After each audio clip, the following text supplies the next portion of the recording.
In deze aflevering laat ik je zien hoe je een deur zo strak kunt schilderen dat hij bijna als een spiegel lijkt. Ik neem je mee door alle stappen die ik heb gedaan en na het kijken van de hele video kun jij jouw deur net zo mooi maken. Zo strak dat de buren bij jou hun haren komen kammen. Wil je het hele proces leren? Blijf dan zeker kijken. Schildersbedrijf Edens, de vakman voor uw woning. Deze aflevering wordt mede mogelijk gemaakt door Kiptape. Ook te vinden via social media. Kip, hecht aan kwaliteit. Hey, kijk even mee naar deze deur. Deze deur die is eigenlijk een keer geschilderd, maar hij was mij veel te grof. En als ik je even van dichtbij laat zien, dan zie je dat ik er heel veel af heb moeten schuren. En dat zie je ook aan die kleine krasjes. Ik heb dit hele gedeelte en die hele deur heb ik afgeschuurd met P150. Dus je moet eigenlijk zo schuren dat je minimaal moet schuren, maar toch het maximale eruit kan halen. Dus P150 is niet heel grof voor deze structuur, maar dat heb ik eerst gedaan. En daarna heb ik de deur nog een keer met 280 afgeschuurd en met P400. En dan kun je deze deur gaan gronden. De deur die heeft overal van die groeven erin, dus je kunt overal wel stoppen. Ik ga je laten zien wat de volgorde is die ik doe om zo'n deur te kunnen schilderen. Alleen ik ga je niet alle handelingen helemaal exact laten zien, omdat ik deze deur eigenlijk gewoon mee wil nemen voor het filmen voor jou, zodat je mee kunt kijken van wat is de opbouw van zo'n deur als hij nou zo ver geschuurd is. Krijg je hem dan nog mooi, kun je hem dan mooi bijwerken. Dus ik ga hem straks eerst gronden en dat ga ik doen met RAL 9011, dat is een zwarte kleur. Ga ik hem eerst helemaal mee gronden en daarna ga ik kijken van hoe die opgedroogd is en dan kunnen we kijken wat de volgende stap is tot aan de eindlak. Ik heb het slot en de brievenbus heb ik eraf gehaald. Dat is het beste om te doen, maar het kan zijn dat je het soms niet eraf krijgt of het heel oud is. Laat het dan erop zitten en plak hem dan gewoon even af, zodat je vanuit daar het mooi kan schilderen. Want anders kan hij best wel breken, omdat het oud is. Dus als het eraf kan, haal het eraf. Maar als het moeilijk gaat, plak hem dan netjes af. Ik plak het glas af met de kip 3308. Dan kun je wat beter en makkelijker werken. En de kip 3308 bewaar ik even in een plastic zakje. En dat doe ik meestal zodat die randen nog schoon blijven. En als je zeker de Ultra Sharp hebt, de Ultra Sharp die heeft een gel. Dat moet niet nat worden. Dus vandaar dat ik zeg van nou, doe hem altijd even in een zakje en dan blijft hij mooi schoon. Je kunt de 3308 gebruiken, maar je kunt ook eventueel de 3373 gebruiken. Beide zijn hetzelfde, alleen deze heeft wat vezels erin verwerkt. Dus als je nou 3-4 lagen of wat dan ook wil aanbrengen, dan is het goed dat je de 3373 gebruikt, want die heeft wat sterkere vezels. En dit is de 24 mm breedte die ik heb. Maar als je 2 lagen gaat aanbrengen, dan is de 3308 ook voldoende. Dus ik ga hem afplakken met de kip 3308. Voordat ik de tape erop plak, maak ik eerst het glas even goed schoon. Ik pak een doekje en haal het vuil en alle losse dingetjes eraf. Als het glas schoon is, kan ik de tape veel netter aanbrengen. En later, als ik de tape weer weghaal, is het glas ook meteen al schoon. Dat ziet er gewoon een stuk strakker en netter uit.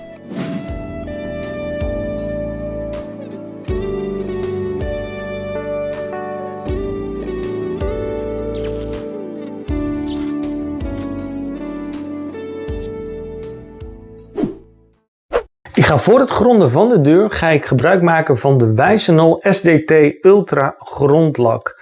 Hele volle grondverf om daarmee de laagdikte goed op kunnen aan te brengen. Maar in dit geval, zoals je de deur nu hebt gezien, hoef je de grondverf niet te gaan verdunnen. Dus ik ga hem onverdund de grondverf aanbrengen. Ik laat je in deze video stap voor stap zien hoe ik deze deur in de grondverf zet. Elke deur is natuurlijk wel anders, maar als je goed kijkt hoe ik het doe, kun je dit eigenlijk op elke deur toepassen als er meerdere panelen in zitten. Ik werk steeds per vlak en ik stop netjes op de randen, zo ga ik niet over het volgende deel heen en kun je alles beetje bij beetje doen. Dat geeft veel meer overzicht en het werkt gewoon een stuk rustiger. Je ziet dat ik begin bij de binnenvlakken omdat die dieper liggen. Van daaruit werk ik langzaam richting het oppervlak. Als je die volgorde aanhoudt, wordt het allemaal een stuk netter en makkelijker.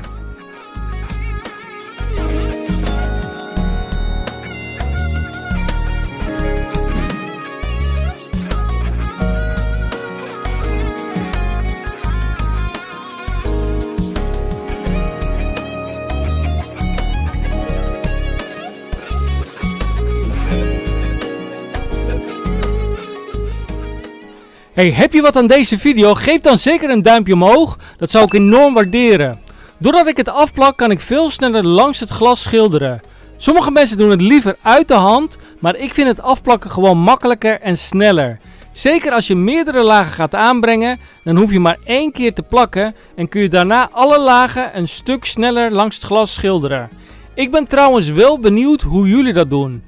Plakken jullie af of schilderen jullie liever alles uit de hand langs het glas? Laat het even weten in de reacties, want ik heb het idee dat de meeste mensen het toch prettiger vinden om af te plakken zodat je mooie strakke lijnen krijgt.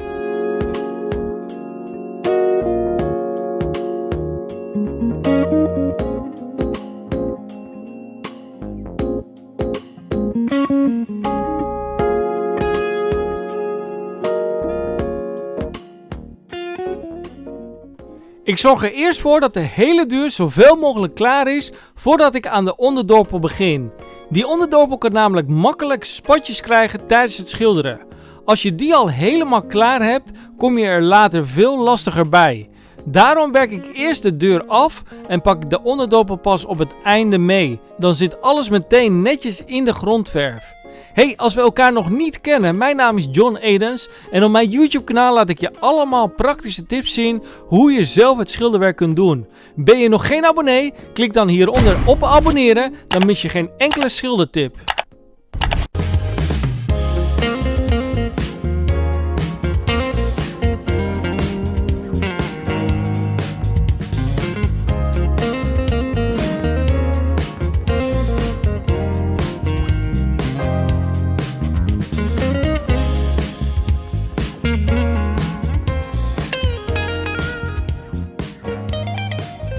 Wil je zelf aan de slag met het schilderwerk? Dan heb ik ook een e-book waarin ik je precies laat zien waar je op moet letten als je het zelf gaat doen. In dat boek neem ik je stap voor stap mee, zodat je veel gemaakte fouten voorkomt en gewoon zeker weet dat je het goed aanpakt. Op dit moment hebben al meer dan 5000 mensen het e-book gekocht en zij halen er echt heel veel handige informatie uit. Op Google kan je heel veel reviews van andere klussers lezen. Je vindt het e-book op mijn website schildersbedrijfedens.nl.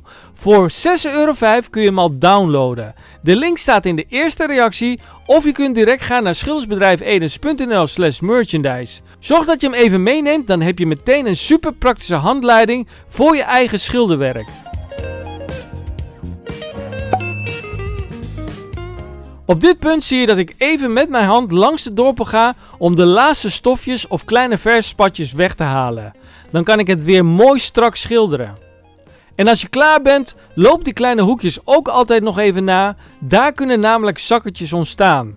Ik check dat meestal 2 of 3 minuten later nog een keer en dan haal ik die zakketjes gewoon weg als ze er zitten. De kopse kant van de deur hoort trouwens aan de buitenkant, dus die moet ik zwart meenemen in de verf.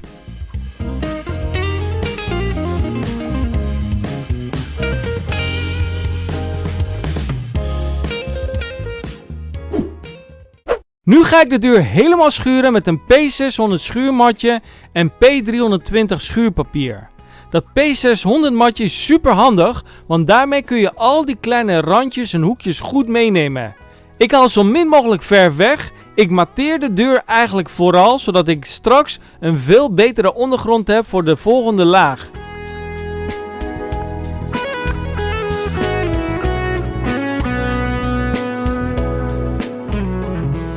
Zo ziet het eruit tijdens het schuren en dit is het resultaat als alles mooi gematteerd is.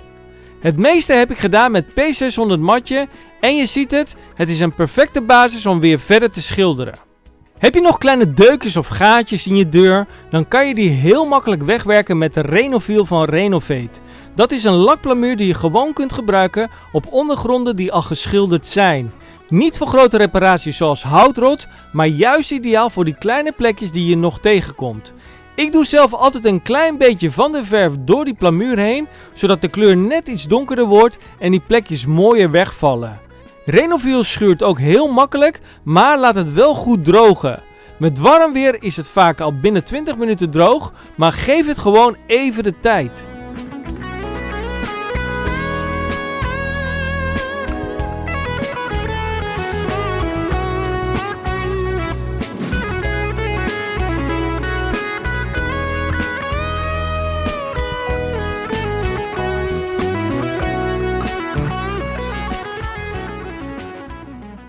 Als hij droog is, maak ik de ondergrond nat en schuur ik die plekjes met P320 opnieuw glad. Zo slijp je de plamuur echt strak weg en hou je een super gladde ondergrond over.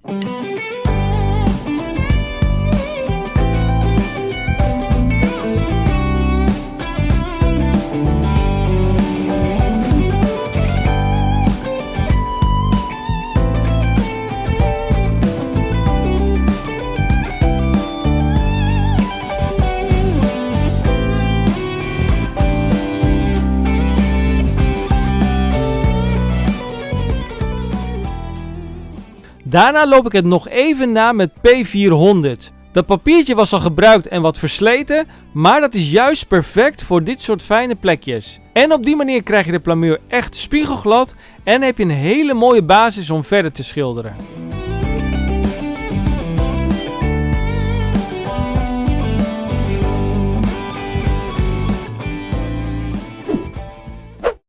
Ik ga de deur nu voor de tweede keer in de grondverf zetten. Ik laat je vooral even de volgorde zien. Eigenlijk doe ik precies hetzelfde als bij de eerste laag. Ik werk weer stap voor stap. Eerst de panelen, dan de stijlen, daarna de onderstijlen, dan de zijkanten en zo naar boven toe. Op die manier blijft alles strak en bouw je meteen een mooie tweede laag op, waardoor de eindlaag straks ook beter hecht en nog mooier wordt.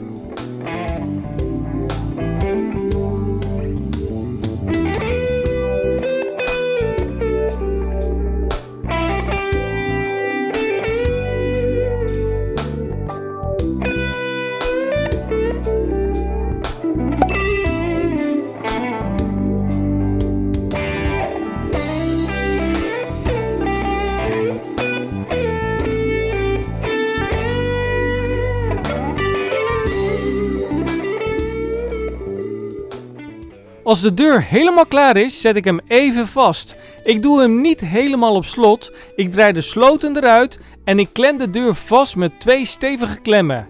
Dat werkt prima en de klant vindt dat ook goed. Ik kan de deur namelijk niet helemaal dicht doen, want dan zit hij meteen tegen de rubbers en buiten waait het nog best hard. Daarom heb ik onderaan ook een plaat gezet, zodat de wind er niet tegenaan blaast en er geen troep tegenaan komt. Zodra de grondverf droog is, ga ik schuren. Ik gebruik hiervoor mijn Delta schuurmachine van Festool. Die heb ik aangesloten op mijn Festool stofzuiger. Daardoor werkt je veel schoner en zuigt hij meteen het stof weg.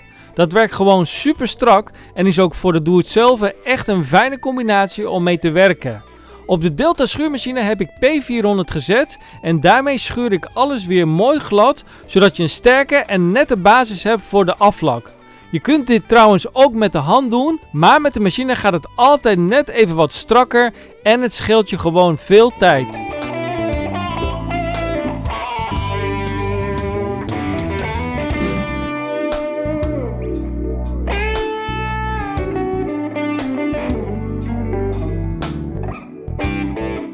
Daarna ga ik met P1200 nog even nat slijpen.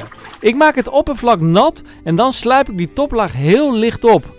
Dat geeft een super gladde ondergrond. Moet je dit per se doen? Nee, het is niet verplicht. Dit is vooral voor mensen die wat meer tijd hebben en hun deur gewoon zo strak mogelijk willen krijgen.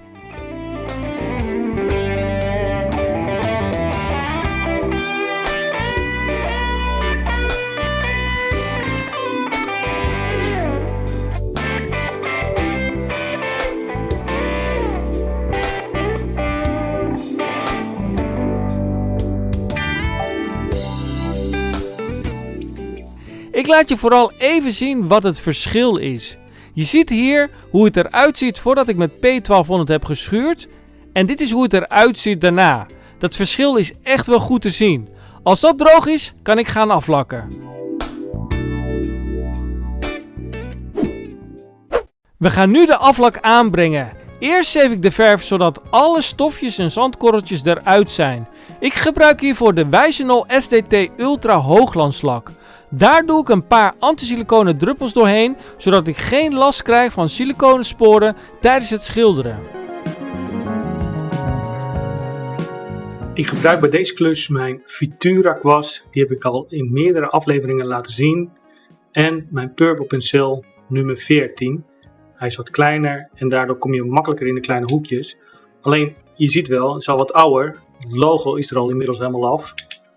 En wat heb ik gedaan? Ik heb het touwtje wat kleiner gemaakt. Dus ik heb het touwtje iets weggesneden en daardoor is die wat kleiner. Daardoor worden de haren wat langer en wordt die iets soepeler nog. Zeker bij zo'n deur is dat wel fijn als die wat soepeler wordt. Als je nieuwe koopt, is dat normaal gesproken goed genoeg. Alleen ik heb hem nou al zo vaak gebruikt. Ik wil hem wat soepeler hebben. Ik heb het touwtje weggehaald. En dan kan ik de deur mee schilderen. En na de hele klus haal ik alles eraf en doe ik een nieuw touwtje erop. En wil je weten hoe je een nieuw touwtje erop kunt doen?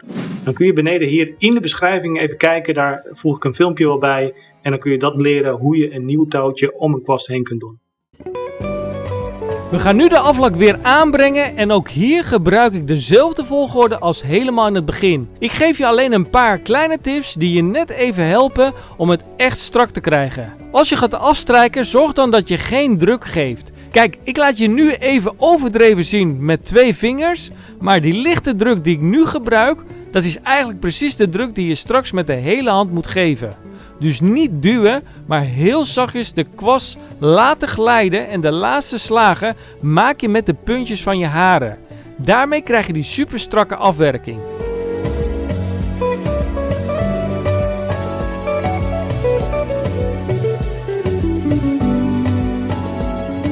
Voordat ik de laatste slagen geef, veeg ik de kwast altijd even goed af langs de rand, zodat de overtollige verf eruit is. En dan strijk ik hem van boven naar beneden netjes uit. In het begin zie je misschien nog wat strepen, maar laat de verf gewoon even uitvloeien. Hoe langer je wacht, hoe gladder het wordt.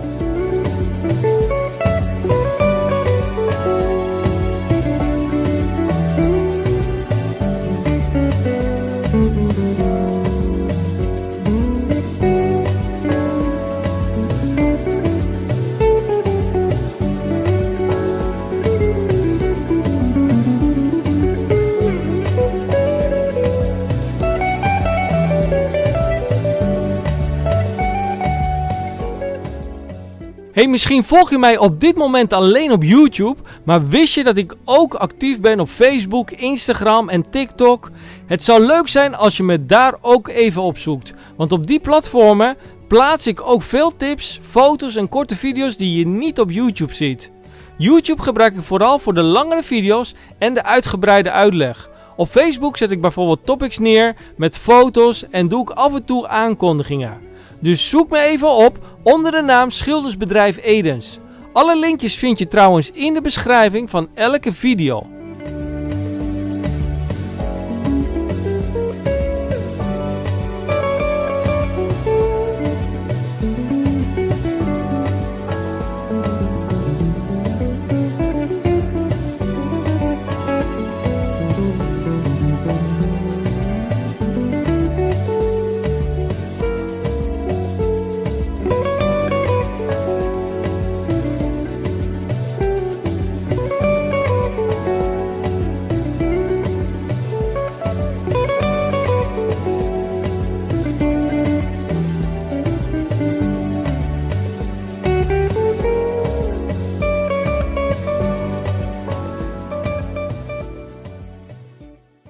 Wanneer je straks de tape gaat afhalen, wikkel ik altijd het papiertje om een stokje heen. Vervolgens plak ik de tape op dat papiertje.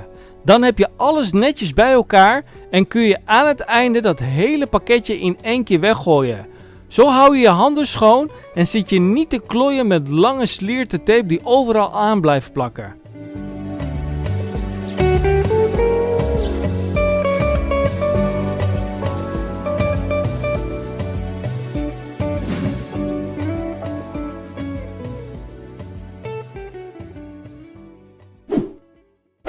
Wist je nog hoe de deur eruit zag? Dit is het eindresultaat.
Wat vind je van het resultaat? Laat me weten in de reacties. Maar misschien moet jij eerst nog wat verf verwijderen of een stuk houtrot herstellen aan je deur. In de video die in het midden verschijnt, laat ik je precies zien hoe je dat aanpakt. Geloof me, die video tilt je schilderwerk echt naar een hoger niveau. Bekijk ook de eerste reactie voor het e-book. Geef een dikke duim omhoog en ik zie je in de volgende video om je techniek nog beter te maken. Adios!